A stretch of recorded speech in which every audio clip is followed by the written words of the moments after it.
सभी प्रदेशवासियों को नमस्कार, जय जोहार। पूरी दुनिया के मेहनतकश लोगों के लिए 1 मई की तारीख बहुत महत्वपूर्ण है, क्योंकि इस दिन को दुनिया भर में मेहनत के उत्सव के रूप में मनाया जाता है। हमारा प्रदेश किसानों, आदिवासियों, मजदूरों का प्रदेश है। इसलिए 1 मई की तारीख हमारे लिए और भी खास हो जाती है। हमारे खेत, हमारे जंगल, हमारे खदान, हमारे कारखाने छत्तीसगढ़ की ताकत है। इन सभी जगहों पर अपना पसीना बहाने वाले लोगों ने ही हमारे प्रदेश को अपने कंधों पर संभाल रखा है। 1 मई को हर साल हम इन्हीं मेहनतकश लोगों के प्रति अपना आभार व्यक्त करने के लिए मजदूर दिवस मनाते हैं। पिछले साल हम लोगों ने 1 मई को बोरेबासी त्योहार मनाया था। छत्तीसगढ़ की संस्कृति में बोरेबासी का बड़ा महत्व है।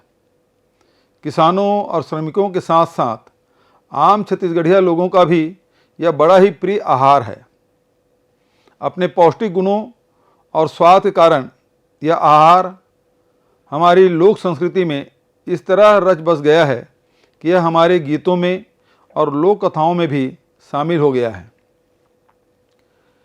गर्मी के दिनों में बोरेबासी शरीर को ठंडा रखता है, पाचन शक्ति बढ़ाता है, त्वचा की कोमलता और वजन संतुलित करने में भी यह रामबाण है। बोरेबासी में सारे पोषक तत्व मौजूद होते हैं। इस बार भी 1 मई को हम लोगों ने बोरेबासी त्योहार मनाने का निर्णय लिया है। आप सभी को याद होगा कि पिछले साल जब हमने यह त्यौहार मनाया था तो पूरी दुनिया के छत्तीसगढ़िया लोग बहुत उत्साह के साथ इसमें शामिल हुए थे। मैं अपील करता हूँ, इस बार भी 1 मई को बोरेबासी त्योहार में उसी उत्साह और जोश खरोश के साथ शामिल हों और बोरेबासी के साथ अपनी तस्वीर सोशल मीडिया में ज़रूर पोस्ट करें। बोरेबासी के साथ ही दही, गोंदली, अथान, चटनी, पापड़, बिजौरी, बरी, भाजी जैसी चीज़ों को खाने का रिवाज है। मैं यह जानने को उत्सुक रहूँगा आपके बटके और थारी में कौन कौन सी चीज़ें सस्ती है।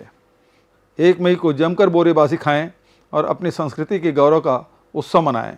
मेहनत के उत्सव में पूरा छत्तीसगढ़ भागीदार बने। आप सभी को श्रम दिवस और बोरेबासी त्योहार की अभी से बधाई, बहुत बहुत शुभकामनाएं। बहुत बहुत धन्यवाद।